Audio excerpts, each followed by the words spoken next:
What's up, guys? I'm going to share with you today how I made my own personal boomerang out of cardboard. I got the idea from a friend of mine this morning in a chat room. He was telling me he's looking at boomerangs and stuff and that you can make your own. So I was like, sweet! So I give it a shot and the results are actually quite amazing. So let's get into how I did it. So first off, you're going to need a sheet of cardboard. Depending on how big you want to make your boomerang, this is how big mine is. Need a pretty good size sheet, maybe, I don't know, 3-4 feet square, depending on how big you want to go. Other things you'll need: measuring tape. I use a measuring tape. I don't know that you necessarily have to have one, but I use one.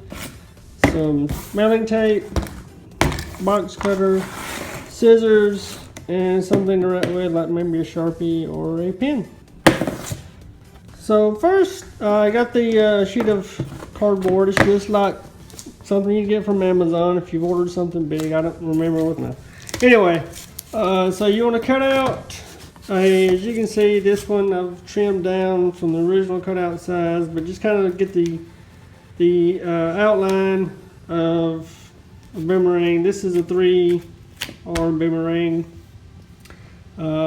Figured I'd try that one first since it looked like it would be pretty easy to do.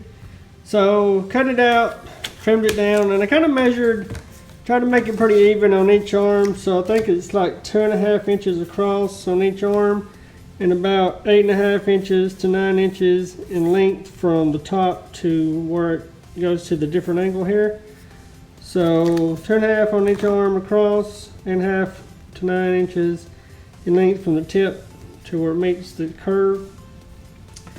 And then I took some just regular old mailing packaging tape to put on the edges, and you want to put this on one edge of each arm, and you want to kind of bend it down so that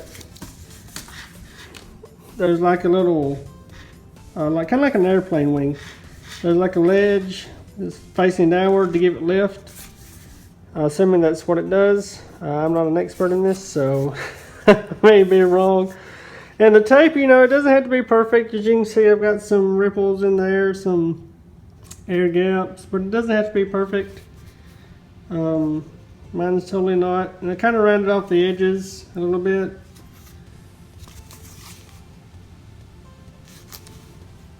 And this one arm, I mean, it doesn't have to be super sturdy either, because look, this one arm is just really flimsy, bendy. And these other arms are pretty sturdy. Drop the pin. Those two are pretty sturdy. But you know, the one arm's really bendy, but it still flies. I mean, it does great. So let's take it out for a test flight. Alright, in my backyard, looks like it's going to rain here pretty soon. So let's do a couple throws, and I'm not very good at, you know, boomerang stuff. I just really got into it this morning. But it's not that hard. You just want to kind of throw it out like that, like straight like that. You don't want to throw it like a frisbee, like kind of out like that. And the wind's kind of blowing across this way, so I'm trying to throw it to the right or off to the side of that. But I think the wind's going to catch it.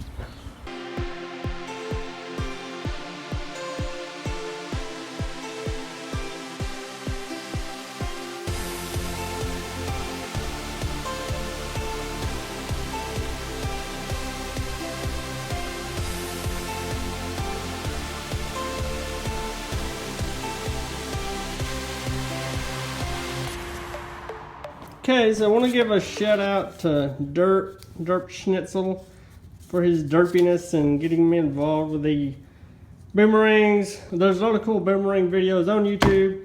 Mine is just a beginner's thing, just to showing how easy it was to build this thing. Floppy. So anyone can do it. I mean, if you want a cheap boomerang, something to do, you know, piece of cardboard from a box from Amazon or wherever, cut it out, put some tape on it, and it works. It absolutely works. So thanks for watching. If you have any questions, comments, leave them below, and I'll catch you guys later.